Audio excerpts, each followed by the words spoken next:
ഇന്ന് നമ്മൾ ഗുരുവായൂർ അമ്പലത്തിലാണ് പോയത്. പോകുന്ന വഴിക്ക് ഫുഡെല്ലാം കഴിച്ചിട്ടാണ് പോയിന്. അങ്ങനെ റൂമെല്ലാം എടുത്ത് ചെക്കിനെല്ലാം ചെയ്ത് യശ്മികക്ക് ചോറ് കൊടുക്കാൻ വേണ്ടിയിട്ടാണ് പോയത്. അപ്പോൾ അടിപൊളി റൂമല്ലേനു. നമ്മൾ ഒരു കസിൻ്റെ കല്യാണത്തിന് നമ്മൾ ഇവിടെ തന്നെയാണ് സ്റ്റേ ചെയ്തത്. പിന്നെ 3 മണിയായേരം നമ്മൾ അമ്പലത്തിലേക്ക് പോയി നട തുറക്കുന്നു പറഞ്ഞുകൊണ്ട്. 5 മണിക്ക് ശേഷമാണ് മോക്ക് ചോറ് കൊടുക്കുകയെന്ന് പറഞ്ഞിട്ടുണ്ടായിന്. അങ്ങനെ അമ്പലത്തിൻ്റെ അടുത്തേക്ക് പോകുമ്പം എന്താ പറയുക, അത്യാവശ്യം നല്ല തിരക്കുണ്ടായിന്. പിന്നെ ചോറ് കൊടുക്കേണ്ടതുകൊണ്ട് നമുക്ക് ഉള്ളിൽ കയറാൻ പറ്റീന് വേഗം തന്നെ.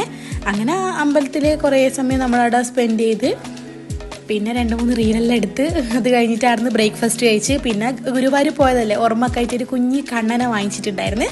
അതെല്ലാം കഴിഞ്ഞ് നമ്മൾ ഹോട്ടലിൽ നിന്ന് ചെക്കൗട്ട് ചെയ്ത് ബൈ ബൈ പറഞ്ഞ് നേരെ ആനപ്പന്തിയിലേക്ക് പോയി. ഒരുപാട് ആനേനെ കണ്ടിട്ടുണ്ടായിരുന്നു. കുറച്ച് സമയം ആടെയും കൂടി ഇരുന്ന് പിന്നെ ചായയെല്ലാം കുടിച്ച് അന്നേരം ഫോണിലെ ചാർജെല്ലാം തീർന്നില്ല. എന്നിട്ട് നേരെ വീട്ടിലേക്ക് വന്ന്. അപ്പോൾ അത്രയേ ഉള്ളൂ ഇന്നത്തെ വിശേഷം. ബൈ.